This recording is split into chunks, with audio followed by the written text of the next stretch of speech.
Muy bien, muchísimas gracias. Bueno, en esta nueva temporada un poco atípica de charlas del aula del Ateneo Mercantil de Valencia, en el apartado de agradecimientos, no por cortesía y sí por convencimiento, tengo que decir que el Ateneo Mercantil nos ha cambiado un poco la vida a todas las personas que sentimos que nuestra participación en la institución pues es algo que nos honra y que nos produce un orgullo decirle a la gente que formamos parte de un equipo que siempre hace cosas por cambiar la sociedad. Así que el agradecimiento a don Ricardo Beibeser por pensar que mi aportación puede ser útil en esta aula, todo el trabajo que desde la Fundación hace Asun, Alfonso. No quiero olvidarme que mi verdadero padrino en el Ateneo Mercantil ha sido mi amigo Vicente Bosch, aunque yo sé que él no necesita que le lave la cara ni le dé jabón. Para mí es una obligación como amigo hacer este reconocimiento y desde luego también tengo la sensación de que en este cuarto año de intervención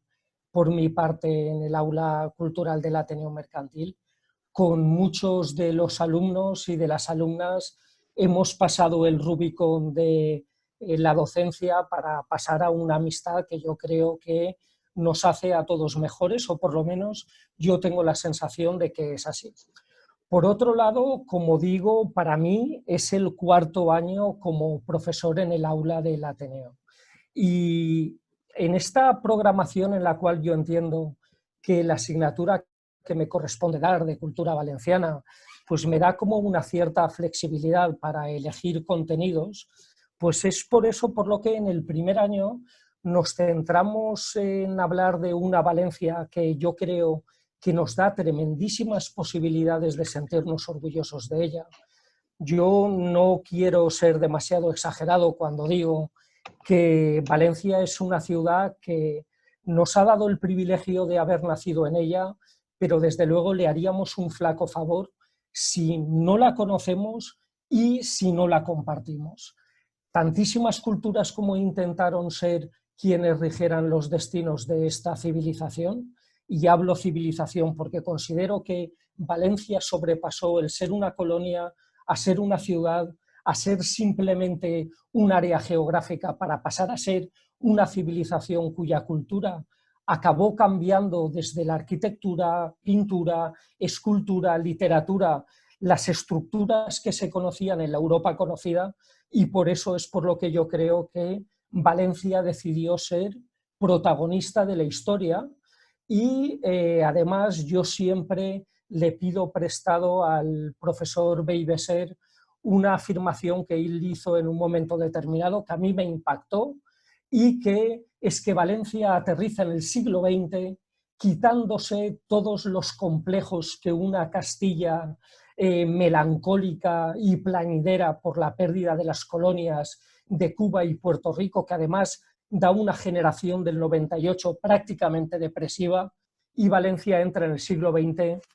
con monumentos como Vicente Blasco Ibáñez, Mariano Benlliure, el maestro Serrano, el pintor Sorolla, don Tomás Trenor Palavicino. Es decir, Valencia le dice al mundo que quiere ser protagonista de una historia y que desde luego se quita todos los complejos de una Castilla cuasi imperial que había dejado de serlo, porque además tampoco nos había invitado a la gloria a los territorios mediterráneos de todos los fastos que la conquista de América pues había producido para la humanidad. Ojo, para muchísimos historiadores la conquista de América es el segundo de los hechos en importancia para la humanidad después del nacimiento de Cristo y de toda la expansión de la filosofía y religión cristiana, con todo aquello que va a tener como consecuencia para el orbe conocido.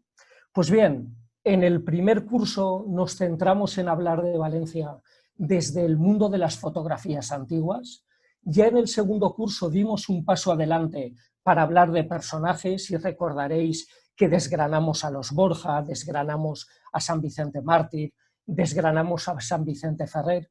Y el año pasado prácticamente en un triple salto mortal, yo quise darle una vuelta de tuerca a nuestro esquema, arriesgando, porque yo creo que esta asignatura necesita arriesgar, y hablamos de esa Valencia más viscosa, de esa Valencia tenebrosa que nos invita a pasear por patíbulos, que nos invita a pasear prácticamente por todos los capítulos del Código Penal,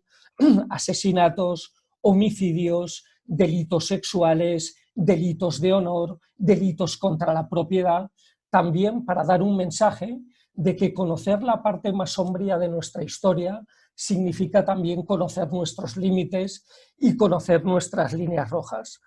En esta cuarta jornada de mi participación en el aula cultural, yo ya anuncié cuando hicimos la presentación que yo pretendía poner como contrapunto, antes de que estuviésemos en esta guerra bacteriológica a la que se nos ha invitado a estar recluidos en nuestra casa, hay algunos a los cuales esta reclusión le llaman recogimiento y otros le llamamos arresto domiciliario, pero en este caso lo que yo quería destacar es que la previsión que yo tenía para clases en esta cuarta tanda, desde luego a mí se me ha caído. Yo pretendía hacer un repaso por toda la Valencia mariológica, la Valencia cristológica, la Valencia de santos y santas que pueblan de ermitas muchísimos de los pueblos de la Comunidad Valenciana, pero he tenido que cambiar el perfil de lo que pretendía hacer y yo quiero dar una serie de sesiones hablando de curiosidades, sobre todo de nuestra historia. Tiempo habrá para poder ajustar aquella previsión que yo tenía en nuevos contenidos y yo creo que vamos a poder disfrutar de un montón de detalles, de un montón de elementos que a mí personalmente me satisfacen y que por supuesto para mí es un honor compartir con vosotros, alumnos y alumnas, aunque es verdad que a mí este formato se me queda tremendamente limitado. Sabéis que me gusta pasear por el pasillo central, haceros bromas, daros algún pellizco, y esto virtualmente no lo puedo hacer, así que, por tanto, voy a quedarme en mi formato limitado de escuchar mi voz y pasaros mis imágenes para intentar que esto sea lo más digno posible. Salva, perdona que te corte un momentito. Dale a la cámara de vídeo, es que si no, no se te ve. A ver. Ahora, vale, fenomenal. ya estoy. Muy Gracias. bien. Bueno, esta persona que tenemos en la primera pantalla es Germana de Foix. Por favor, no cometamos el error fonético de llamarla Germana de Foix, porque el foie, cuando uno pide un bocadillo de foie gras, está muy bien emplearlo así, pero en este caso, esta francesita se llamaba Germana de Foix. Y además este personaje, yo sé que recurrentemente ha aparecido en algunas de las series de las clases que tenemos, pero yo voy a intentar dar una visión particular sobre ella, que es la que hace que seguramente a mí me parezca un personaje tan potente. Sabéis que la actual configuración de España, mientras nos dure la configuración política y territorial que tenemos, vino dada por una política matrimonial en la cual los reyes católicos, Isabel y Fernando, acabaron casándose y en la cual ellos tuvieron un pacto mediante el cual los sucesores de cada uno de los reinos, conforme cada uno de ellos fueran muriendo, irían heredando el reino particular hasta que finalmente murieran los dos y consolidaría el heredero esa nueva España unificada, sobre todo por la unificación de la corona de Aragón y la corona de Castilla, junto con la corona de Navarra. Pero esto, que se había iniciado anteriormente con el rey Alfonso el Magnánimo y la reina María de Castilla, de la que sabemos que también nos ha dado momentos espectaculares para nuestra historia, estuvo a punto de frustrarse precisamente por la aparición de una francesita de 15 años, una francesita pizpireta, una francesita cosmopolita, que cuando se había casado el rey Fernando el Católico y la reina Isabel, fallece la reina Isabel, ninguno de los hijos que quedan supérstites a ese matrimonio es varón y es por tanto la reina Juana la loca, la que va a heredar la corona de Castilla, por supuesto con la asistencia del flamenco Felipe el Hermoso, pero mientras queda el rey Fernando como rey de la corona de Aragón, resulta que conoce a una francesita de la cual queda prendadamente enamorado. Esta francesita se llama Germana, es la reina doña Germana que da nombre a una de las calles principales de la ciudad de Valencia, que prácticamente pues atraviesa desde Antic Regne hasta el río, una de las calles que van paralelas y que cruzan a Conde Altea, etcétera, etcétera. Y esta francesita llega a oídos de su tío el rey Luis XII de Francia y se acerca a Fernando el Católico y le dice: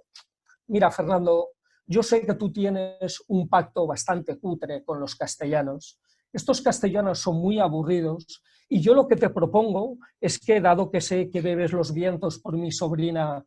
Germana, es que tú te cases con ella. Yo te voy a hacer el rey más poderoso de la cristiandad, porque yo te voy a ceder los reinos de Nápoles y además te voy a convertir en el rey de Jerusalén. Cosa no menor, como diría nuestro expresidente del gobierno, por cuanto todas aquellas cruzadas que habían intentado recurrentemente el conquistar los territorios donde Jesucristo había desarrollado sus andanzas en el Nuevo Testamento, pues era obviamente el dominio de un territorio que te daba una especial jerarquía dentro de la cristiandad y dentro del orden de las monarquías europeas. Dice, pero la única condición que yo te pongo es que el fruto del matrimonio que tú tengas con Germana sea el heredero de Aragón y te olvides de que ninguno de tus otros hijos, tu hija Juana ya está gobernando en Castilla, pero el fruto de tu matrimonio con Germana va a ser el sucesor de la corona de Aragón. Y dicho y hecho, ambos dos se casan, pero el siguiente nivel que en el de esta partida sucesoria y conyugal se trata de intentar un heredero para la corona. Y el rey Fernando el Católico, que ya tenía sobrepasada la cincuentena, obviamente los 50 años de mitad del siglo XV, como podéis imaginaros, no son los 50 años de hoy en día. Hoy quienes sobrepasamos la cincuentena, como podéis ver en esta imagen de la pantallita, somos insultantemente jóvenes, y esta señorita, desde luego, lo que tenía era que intentar sacarle punta al vigor inseminatorio de Fernando el Católico, y por la corte aragonesa acaban pasando una cohorte, un séquito de taúres, brujas, vendedores de pócimas, vendedores de la vida eterna, para intentar animar de una manera química, y en la versión siglo XV de lo que hoy sería la famosa pastillita azul, para, ojo, sé que la pastillita es azul porque me lo cuentan algunos de mis amigos y no porque yo lo haya presenciado personalmente. Y esta historia se relaciona con que finalmente todo aquello que pretendía agudizar el vigor inseminatorio de Fernando el Católico acaba conduciéndole a una muerte prematura. Esto, que no estaba en los planes ni del rey Luis XII de Francia en su famoso Tratado de Blois, ni desde luego en el peor de los sueños de Fernando el Católico, acaba dejándonos a Germana de Foix nuevamente como una bomba de relojería por las calles de Valencia, esperando una nueva víctima. Y sabemos además que el rey Fernando el Católico le había dejado instrucciones tremendamente claras a su nieto, el que posteriormente va a ser Carlos I de España y V de Alemania, que entra por el norte de España sin saber ni una palabra de castellano, porque este tío era más holandés que un tulipán, más holandés o más germánico, y llega a una corte castellana que a él le parece que es una corte tremendamente garrula, tremendamente baturra, tremendamente poco ilustrada, llena de señores tremendamente poco serios, pero encuentra la luz al final del túnel viendo a Germanita de Foix, que habla francés, es una jovencita ilustrada y que además, si atendemos al parentesco que unía a Germana de Foix con el rey Carlos, pues vamos a entender que ella era, pensadlo, era la abuelastra del rey Carlos I. Pues bien, Fernando el Católico, en sus últimas voluntades, había dado expresa orden a su nieto de que cuidase de su abuelastra, pensando que dentro de la corte de Castilla y sin tener ningún valedor se la iban a comer los tiburones con tantísimas tensiones políticas como existía en la época, sobre todo porque casi todos ellos atribuían a la francesita que hubiese sido el detonante de la pulverización del acuerdo matrimonial que habían adquirido Isabel y Fernando. Pues bien, en estas estamos que Carlos cumplió tan a rajatabla aquel dictado de su abuelo que tiene un hijo con ella, bebe los vientos por ella, y esto genera una tensión de tal escándalo en la corte aragonesa que finalmente deciden apartar a uno y a otro. A esta nueva infanta Isabel la tienen prácticamente como una rara avis o un tercius genus, que dirían los latinos, pues dentro de la corte, alguien de la familia real, pero que les recuerda a todos la debilidad de la carne, en una monarquía que después va a pretender el expandir el imperio y todas las normas del catolicismo pues de una manera estable en todos los dominios aún indígenas del nuevo imperio español, pero alejan finalmente a Germana como bomba de relojería, la casan con el marqués de Brandenburgo, el marqués de Brandenburgo fallece pronto también, y además recordad que os hice una referencia a que el marqués de Brandenburgo es enterrado en el antiguo convento de Jerusalén. La famosa falla de convento de Jerusalén no se llama así porque esta calle haya de una manera voluntariosa o caprichosa tenido este nombre, sino porque si vemos alguna fotografía cenital de los años 60 de Valencia, vamos a comprobar que toda la calle Bailén, toda la calle Convento y las calles que las cruzan, pues eran un antiguo convento que era el antiguo convento de Jerusalén. Y además, uno de los grandes poltergeist arquitectónicos de los cuales nos rebanamos los sesos los estudiosos de la historia de Valencia, que compartimos foros, que compartimos blogs, etcétera, etcétera, es donde leches acabó la magnífica portada del convento de Jerusalén, que cuando fue desmontada se depositó en almacenes municipales y que nunca nadie más supo de esa portada dónde acabó. Es muy probable que alguien que tuviese la llave del almacén y que tuviese la posibilidad de llevársela con nocturnidad, pues la tenga bien instalada en alguno de los chalets que en la época uno pudo tener en la zona de la Eliana, en la zona de la Cañada, etcétera, etcétera. Pero bueno, como no puedo poner nombre a esta suposición ni a este tiro al aire, yo me callo, pero estoy seguro que si el gobernador de Valencia, Jerónimo de Cabanilles, hubiese sabido lo que finalmente se hizo con esa puerta gótica, muy parecida a la que después tuvo el Palacio de Mosén-Sorell, a la que tuvo antes el Palacio de Mosén-Sorell y que finalmente acabó en la Galería Parmigiani de la Reggio Emilia en Italia. Sabéis que el Palacio de Mosén-Sorell, cuando se produce su demolición, una de sus puertas interiores acaba en el Museo del Louvre, otra va a la galería del Museo Parmigiani y otra se va al Museo de Cerámica de Manises. Pero de esta del convento de Jerusalén, desgraciadamente, no sabemos nada, y si a alguien le invitan en alguna ocasión a algún chalet, en algún picnic, cuando nos vuelvan a dar la libertad detrás del arresto domiciliario, y ve alguna puertecita parecida a la de alguno de los grabados que circulan por Valencia, que nos lo cuente a unos cuantos, que ya sabremos cómo hacer para que esto parezca un accidente. Dicho esto, el tercero de los matrimonios de Germana de Foix se produce con el infante Fernando, el duque de Calabria, un duque de Calabria que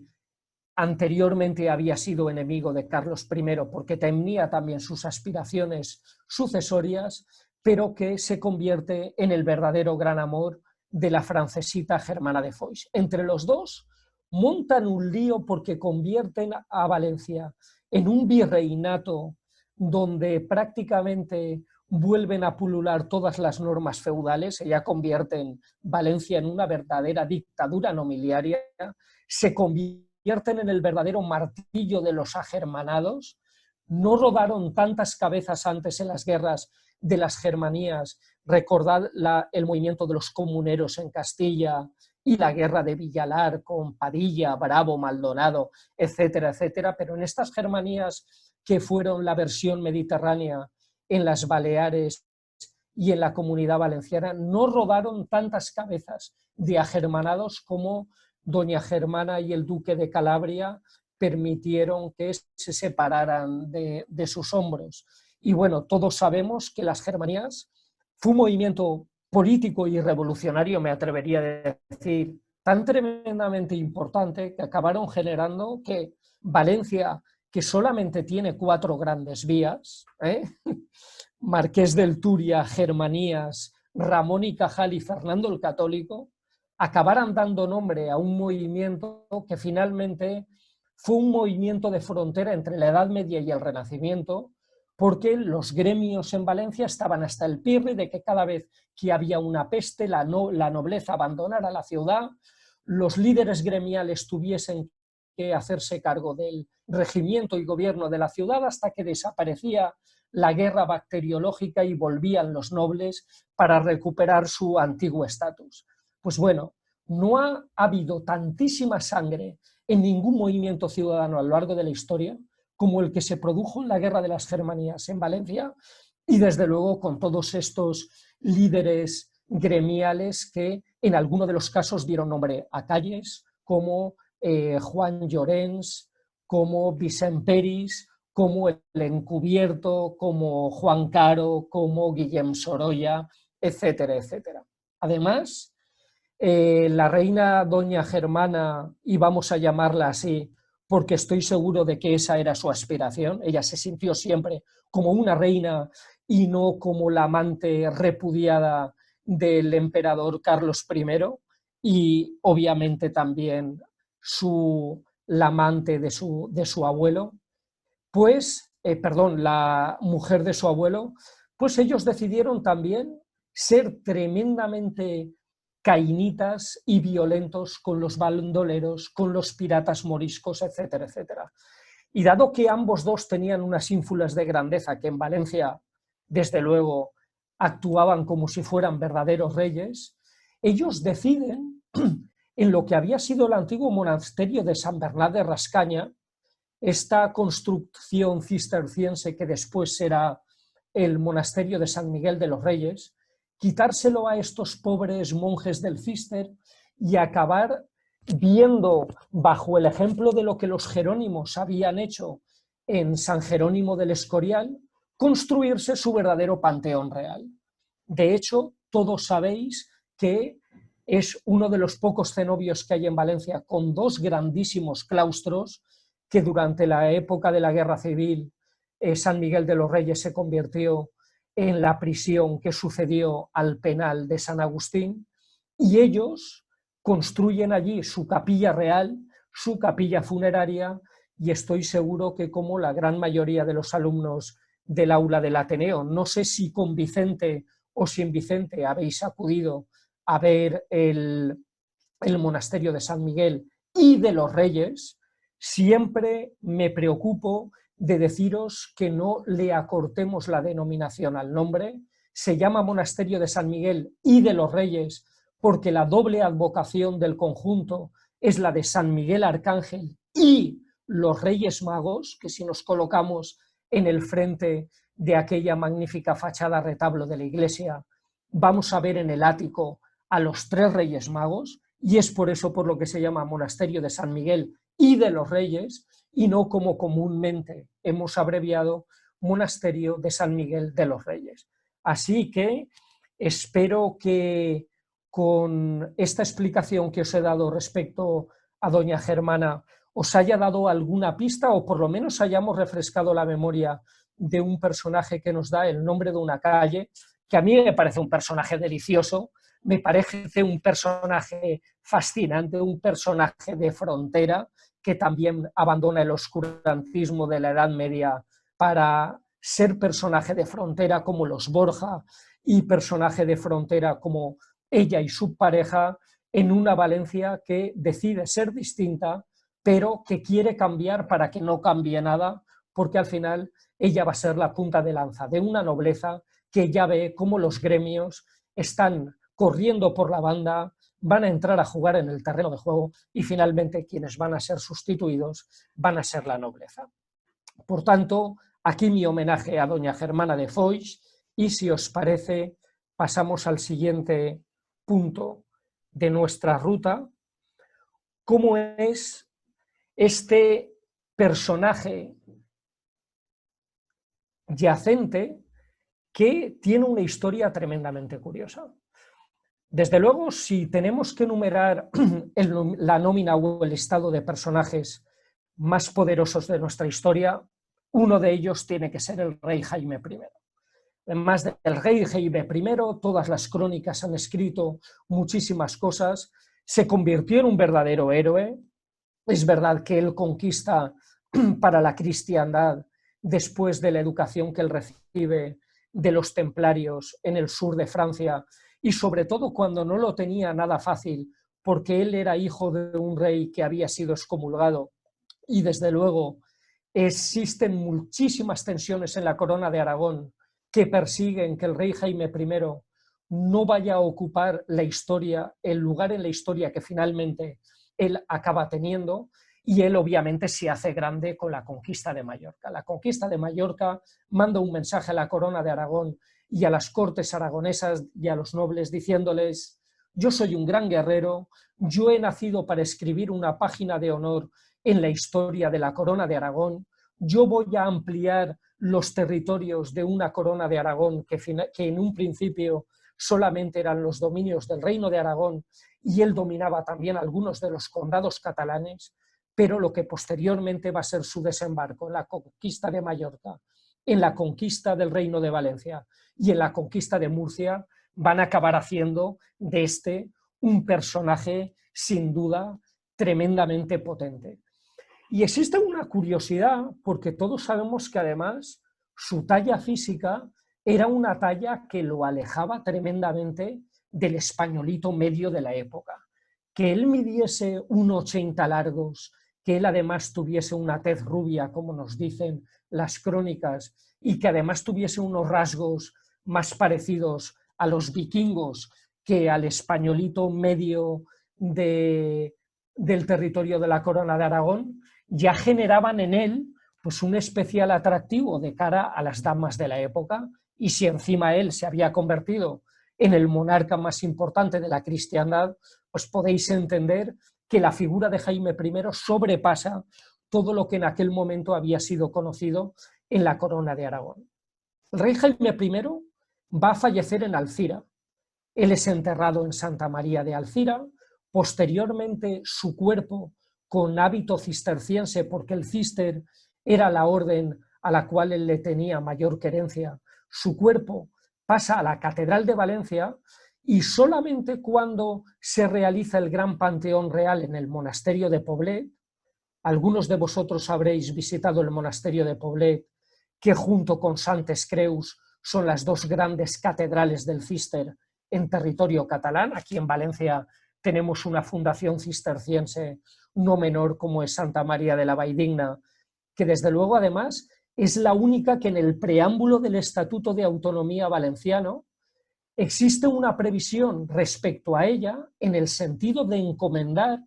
a todos los sucesivos gobiernos de la Generalitat que tengan una especial obsesión en engrandecer, en recuperar todo aquello que había supuesto como memoria arquitectónica y como memoria filosófica la institución del monasterio de Santa María de Valldigna, que después va a formar parte de una ruta como es la ruta del Pas del Pobre y que conecta el monasterio de San Jeroni de Cotalba en Alfauir, que va a conectar el monasterio de la Murta en Alcira, que conectará Santa María de la Valldigna, que conectará el monasterio del Corpus Christi en Llutxent y finalmente que conectará el monasterio que tenemos de Auies Vives en Carcaixent.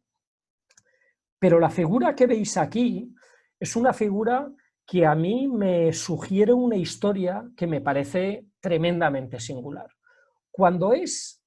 son llevados los restos de Jaime I al monasterio de Poblet y llega la famosa desamortización de Mendizábal en 1835, donde lo que se pretende es despojar a la Iglesia de todo su patrimonio arquitectónico y también de su patrimonio mueble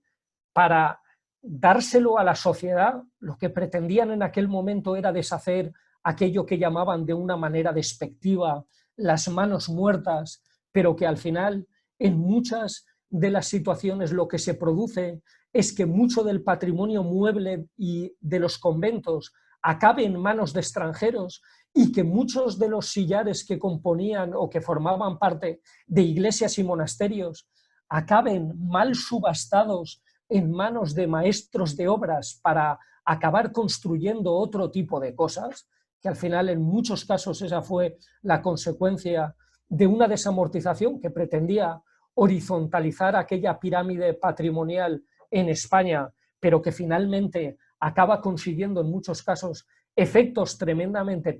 perniciosos de cara a la protección del patrimonio, pues como os decimos, esta desamortización acaba generando también en Poblet que muchísima gente entre allí para arramblar con lo que pueda. Y en la Capilla Real, muchos de los huesos de los reyes que estaban allí enterrados acaban desperdigados de mala manera. Y existe un párroco de una localidad cercana, que es el de la Espluga de Francolí, que intenta identificar de la manera que puede todos aquellos huesos y en la Catedral de Tarragona consigue que una parte de la catedral en el ábside se haga una capilla donde poder colocar al menos a los reyes que él tenía identificados y que le parecían que eran más importantes dentro de aquellos sarcófagos funerarios que, como os digo, son asaltados por la turba. Y nos encontramos con que a mediados del siglo XX y ya en la nueva intención de volverle a dar al monasterio de Poblet aquella capilla que, como digo, había sido asaltada, cuando son llevados los huesos del rey Jaime I a Poblet, se encuentra aquellas personas que los huesos que aparecen dentro del féretro de Jaime I no se corresponden con aquello que nosotros conocíamos de cómo él acaba falleciendo. Nos dicen las crónicas que él muere de una lanzada que se produce en su cráneo. Pero también sabemos que aquel yelmo que él tenía como protección hubiese producido de manera natural que la lanzada que a él se le produce no hubiese sido ni tan profunda ni tan severa como el cráneo de aquella persona que estaba identificado como Jaime I en la Capilla de Tarragona. Con lo cual, aquellos que trasladan los huesos y el cráneo de Jaime I hasta Poblet deciden rebuscar entre los otros huesos que habían en los otros panteones por si había habido un error por parte del párroco de la Espluga del Francolí y detectan un cráneo que, tanto por tamaño como por la propia lanzada, hubiese sido mucho más plausible con lo que nos dicen las crónicas de cómo muere Jaime I. Y es por eso por lo que, ni cortos ni perezosos, cogen los dos cráneos y la tumba que ahora mismo tiene Jaime I en el convento, en el monasterio de Poblet, del Císter, tiene ni más ni menos que dos cráneos. Primero, el que se identificó como cráneo original de Jaime I y el segundo, el que se identificó como que sus heridas o sus hendiduras eran mucho más parecidas a lo que se podía haber predicado del accidente bélico que sufrió Jaime I y no como lo que después nos están diciendo las crónicas que sucedió. Así que, si en algún momento tenéis la posibilidad de que se os vuelva a abrir el féretro de Jaime I, vais a comprobar que Jaime I tiene no solamente un torso tremendamente enorme para la época, como decimos, casi de 1,90, sino que esa columna vertebral está adornada por 2 cráneos, la que se identificó originalmente y la que después se pensó que era más comparable con la historia de lo que sabíamos.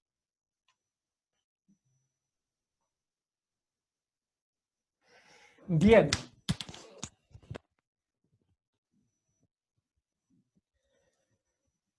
Bien. ¿Se me oye bien? ¿Se me oye bien? Es que le he dado un manotazo al auricular y se ha ido prácticamente al suelo. Se oye perfectamente. Bueno, lo que vemos aquí en esta imagen es precisamente la plasmación cartográfica de cómo tenemos la Valencia actual. Si seguimos el cursor que yo os estoy marcando, y espero que se vea bien en vuestras imágenes, seguiríamos el trayecto de la muralla de Pedro el Ceremonioso. Sabemos todos que Valencia tuvo especialmente 3 grandes murallas. Una primera muralla romana, una segunda muralla que fue la muralla árabe de Abdelaziz, y después la muralla medieval de mitad del siglo XIV de Pedro el Ceremonioso. Pero lo que quizás haya gente que no sepa es que la fundación de Valencia se produce sobre una isla. Valencia era una isla fluvial porque precisamente este trayecto de la imagen que aparece en azul era el río que cuando aquellos Valentini que vinieron a fundar Valencia, los Veteri et Veterani, todos sabemos, porque además hemos hablado en clase de ello, que la fundación que se produce de Valencia en el año 138 a.C. tiene que ver con aquellos soldados romanos que habían ido a sofocar las travesuras de aquel insurrecto luchador llamado Viriato en la Lusitania, y que cuando regresan por la principal vía de comunicaciones de la Hispania romana hacia Roma, deciden que atravesando nuestras tierras, este es un territorio magnífico para poder fundar una colonia porque existe buen clima, las tierras son fértiles, pasa un río que lo atraviesa prácticamente en vertical, tenemos una zona que además atraviesa la vía Augusta como gran vía de comunicaciones de la Europa de la época, y eso te va a convertir en algo no menor como ser protagonista de la historia, el hecho de que tú seas el lugar de tránsito natural de tropas, mercancías, animales, comerciantes, viajeros, hace que Valencia tenga la tremenda suerte de que a partir del siglo III Valencia haya sido un lugar importantísimo y referencia, y digo hasta el siglo III porque hasta el siglo III Valencia había sido una colonia y lo más relevante que se produce es prácticamente el martirio de San Vicente por parte de los soldados romanos en la última de las persecuciones que el emperador Diocleciano pues lanza contra aquellos herejes que predicaban cosas tan insultantes como que todos los hombres somos iguales, como negarle el carácter de divinidad al emperador y sus dioses, o simplemente decir algo tan tremendamente revolucionario que en función de las cosas buenas que uno haga en esta vida, al fallecer va a tener derecho a una vida mejor en otra dimensión, en otro paralelo, en otro orbe. Pues bien,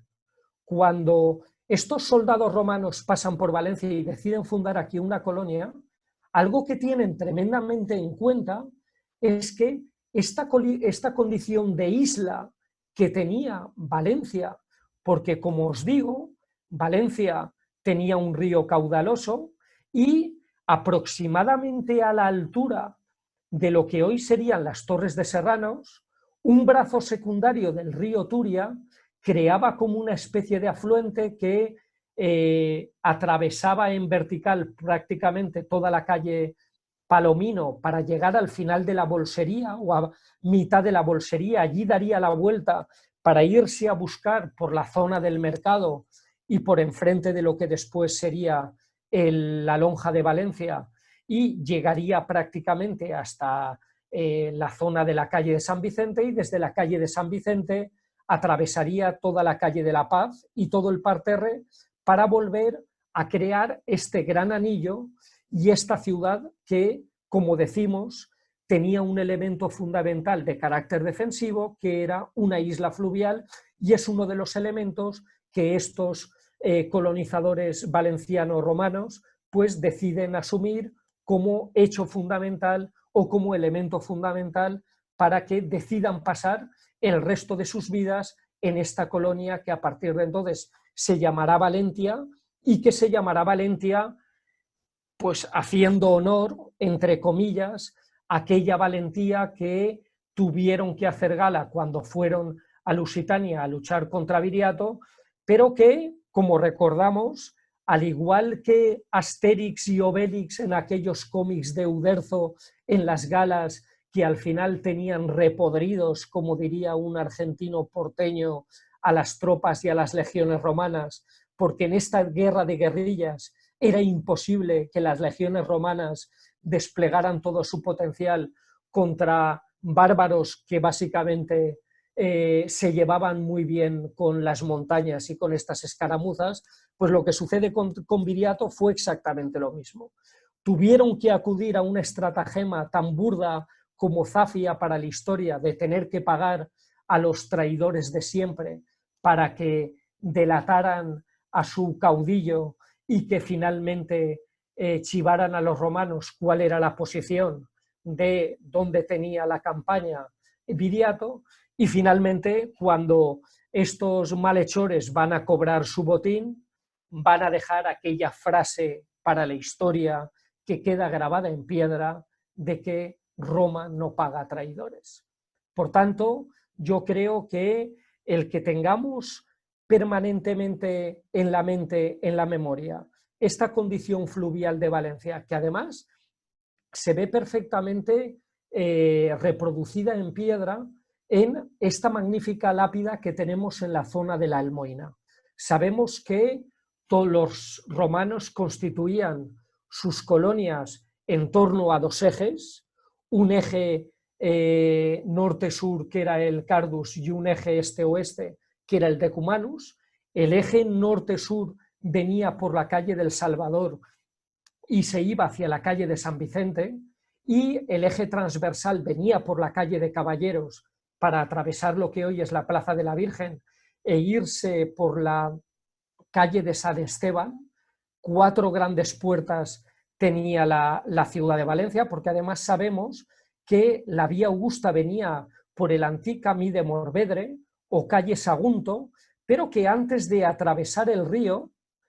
hacía como una especie de curva para entrar en la ciudad por la calle del Salvador. Aquí nos encontraríamos precisamente en esta zona que es pasto de reivindicación de tantísimos valencianos de la zona, que Valencia, igual que pasó con toda la zona de la Almoina, ha sido incapaz de dar una solución arquitectónica pacífica a los restos de lo que seguramente fue la puerta saguntina. Valencia tuvo 4 puertas en esa pequeñita muralla romana: la puerta saguntina, la puerta del mar, que coincidiría aproximadamente con la iglesia de San Esteban,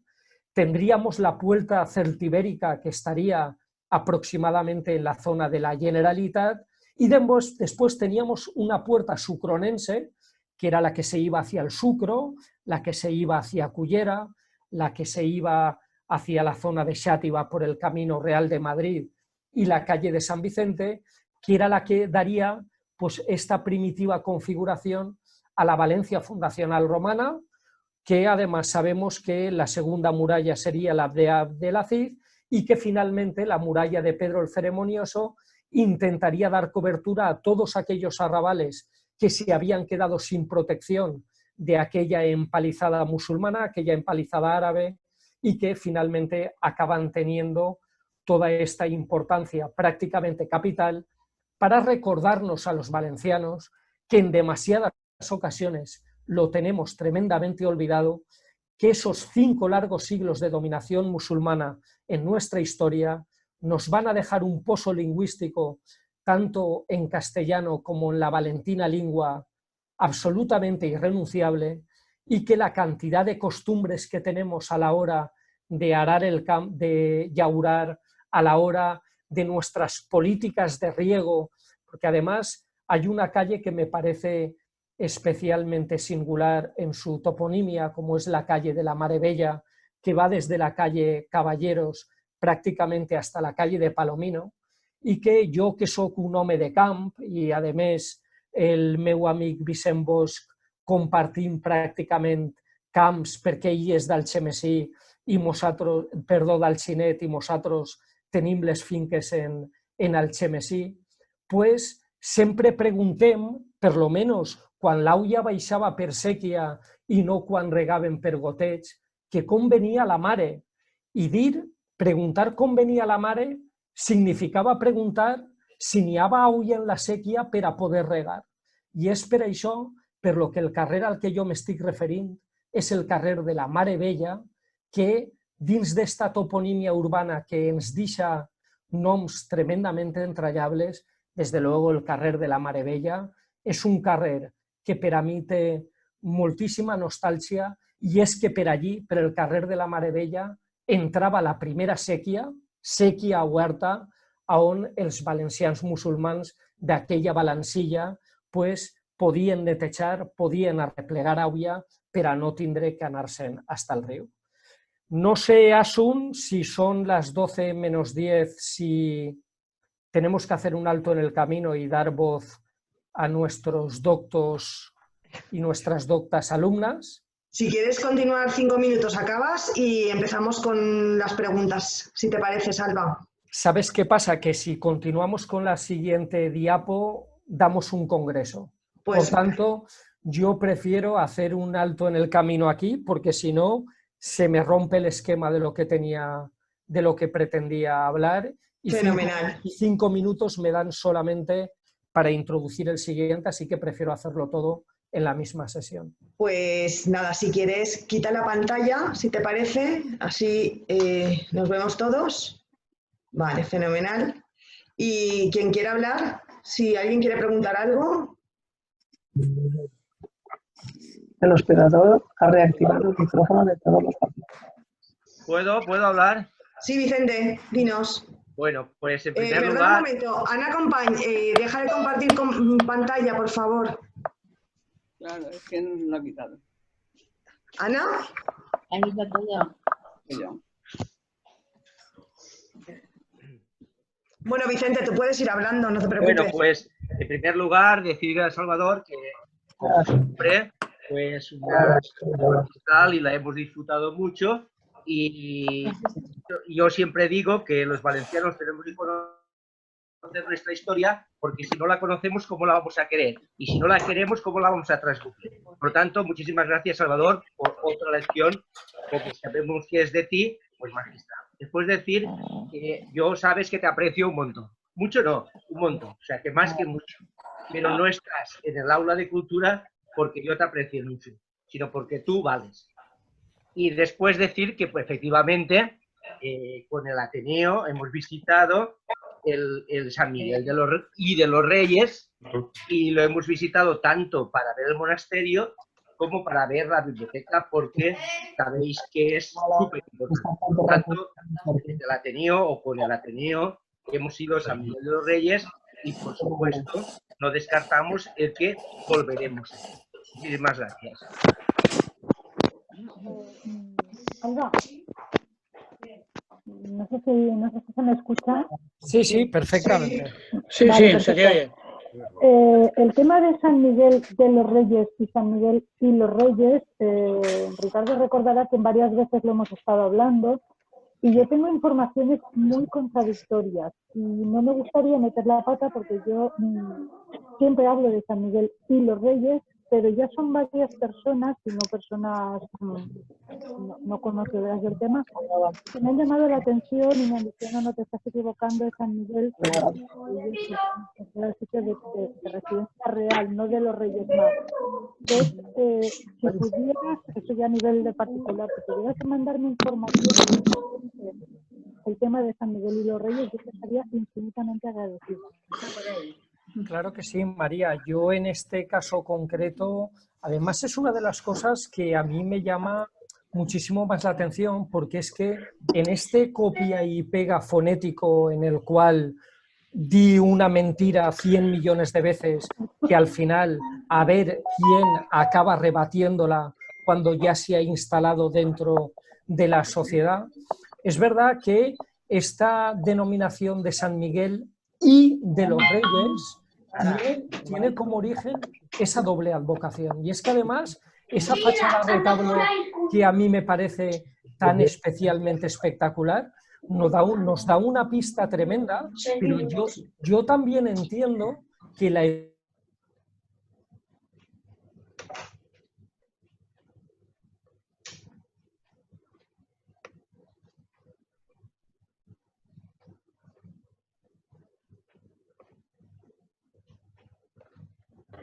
reacción de la persona interlocutora en ese caso sea decirte, oye, no, es San Miguel de los Reyes. Yo pregunto, ¿por qué? Además, yo te estoy dando la explicación de que aquí en esta fachada, aparte de un montón de columnas salomónicas, vas a tener dos advocaciones y yo creo que es tremendamente lógico y por supuesto voy a intentar dar con la documentación que me pides, pero también es verdad que en matemáticas 1 más 1 son 2, aunque pueda aparecer siempre algún científico que nos diga que 1 más 1 siempre va a darte una aproximación a 2. Pero aquí en este caso la historia, como acaban escribiéndola casi siempre, yo además tengo un gozo, sabéis que hice un trabajo durante 3 años de mi vida recogiendo la práctica totalidad de los gozos devocionales que existían en la Comunidad Valenciana y en alguna ocasión en el aula os he dado alguna pista de las peripecias que en ermitas exóticas de la Comunidad Valenciana pues me he tenido que meter para allí. Además recuerdo aquella época con una emoción especial porque el tener la sensación de que finalmente te ibas a tener que acudir a personajes tremendamente singulares de esta Valencia despoblada que en el interior de provincias de Castellón. Fijaos, la provincia de Castellón es una provincia que mucha gente se sorprende que es la segunda provincia más montañosa que existe en toda la península ibérica. Es una mina, la provincia de Castellón es una mina. Claro, hasta el punto de que le hayan tenido que llamar a 2 comarcas La Plana, porque básicamente es lo único que hay llano en toda la provincia, ¿no? Entonces, eso además también te da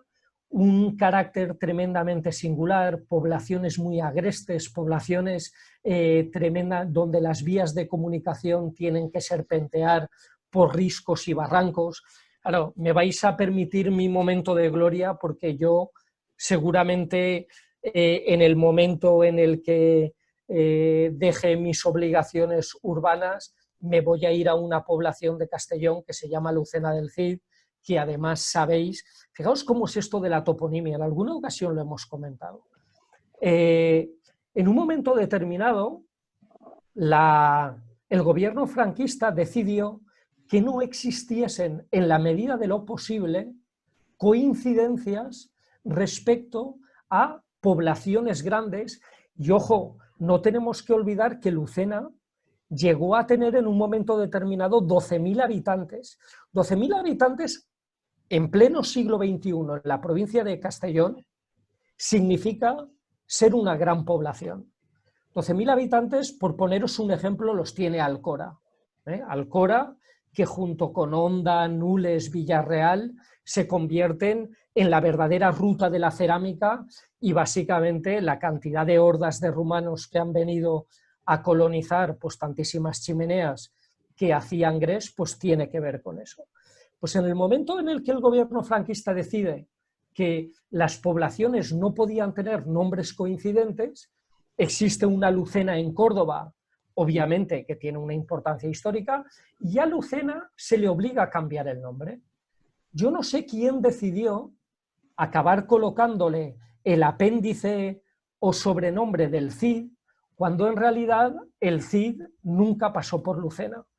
Pero es verdad que el régimen franquista intenta elevar a personajes de nuestra historia a la categoría de héroes. Sabéis que el personaje del Cid es un personaje que no me produce ninguna clase de simpatía, porque Valencia es sometida durante 2 largos años al peor asedio que ninguna ciudad española se ha tenido que ver obligada a lo largo de su historia, y que Valencia le paga al Cid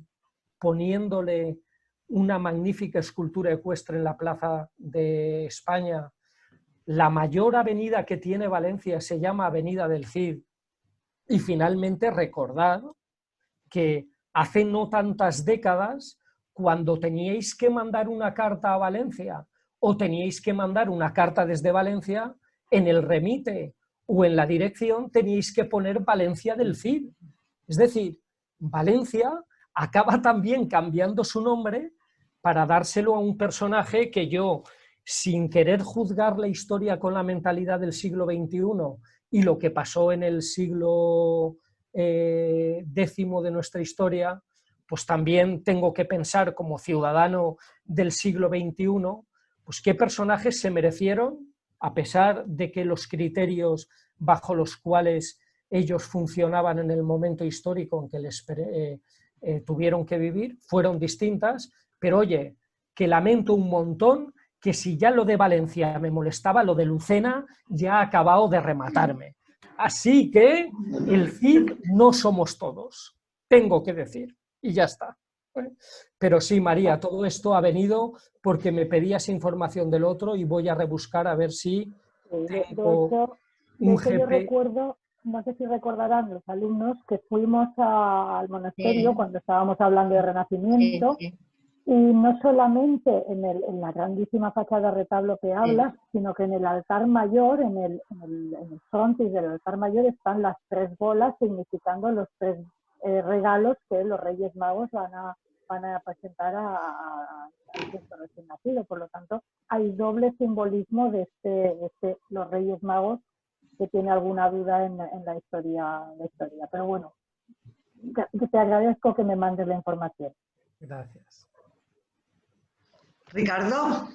Ay, sí, ¿me oyes? Ahora ¿Me oyes? sí. Vale, Sí, ¿me ahora oyes? Ricardo. Vale, bien. Pues esto, no, quería deciros que sí, pero a María en concreto, recuerdo que Aranguren fue el gran arquitecto que reformó el monasterio para convertirlo en cárcel. Aranguren, que originario de Requena, aunque él no nació en Requena, pero sí su abuelo o su padre, él es un arquitecto que es el que inventó las cárceles modelos. Y como sabes, hemos tenido amistad con su nieta o bisnieta, ¿no? Que es bueno.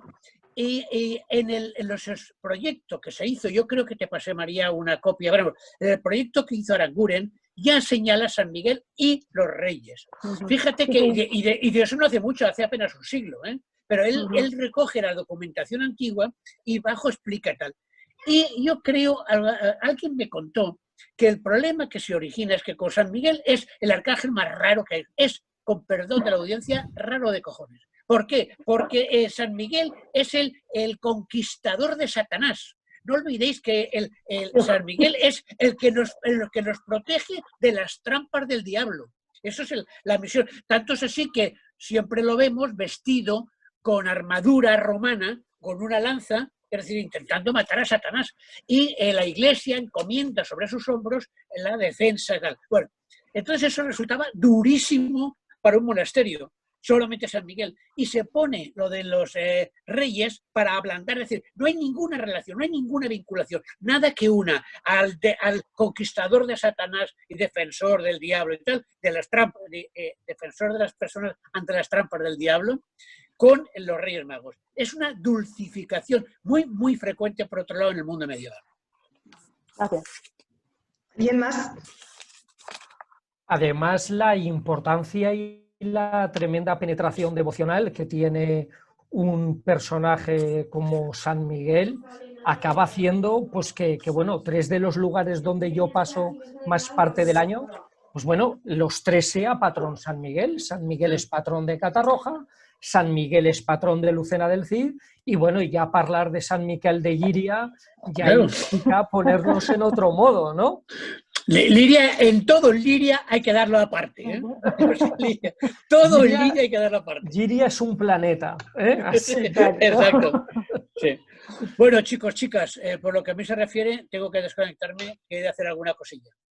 Bueno, hasta luego, Ricardo. Nada, Salva, enhorabuena, entretenidísima tu intervención y sin perder el rigor, claro. Pues nada, una vez dicho lo que tenía que decir Ricardo, a mí ya no me queda nada más que decir. Que muchísimas gracias a todos y que nos vemos el lunes a las 11 menos cuarto, yo ya estoy conectada, ¿vale? Y tendremos pues una clase con Ricardo, que ya toca. Venga. Que paséis un buen fin de semana y bueno, nos vemos el lunes. Hasta luego. No os mojéis mucho. No, parece que quiere salir el sol. No, en el fin de no. En el fin de lloverá. Bueno, así es más fácil que va a llover toda la semana. Va a llover toda la semana. Así es No más tenemos fácil. que salir de casa. La naturaleza nos lo pone más fácil. Oye, Salvador, yo como soy manchega, quiero decirte que me gustaría que en mi tierra hubiese gente que hablase de la tierra con tanta pasión como tú has hablado de la tuya. No sé si está por ahí ya, pero bueno, si no, se lo trasladaremos. Vale, gracias. Venga. Hasta luego. Hasta el lunes. Gracias a todos. Adiós. Hasta el lunes.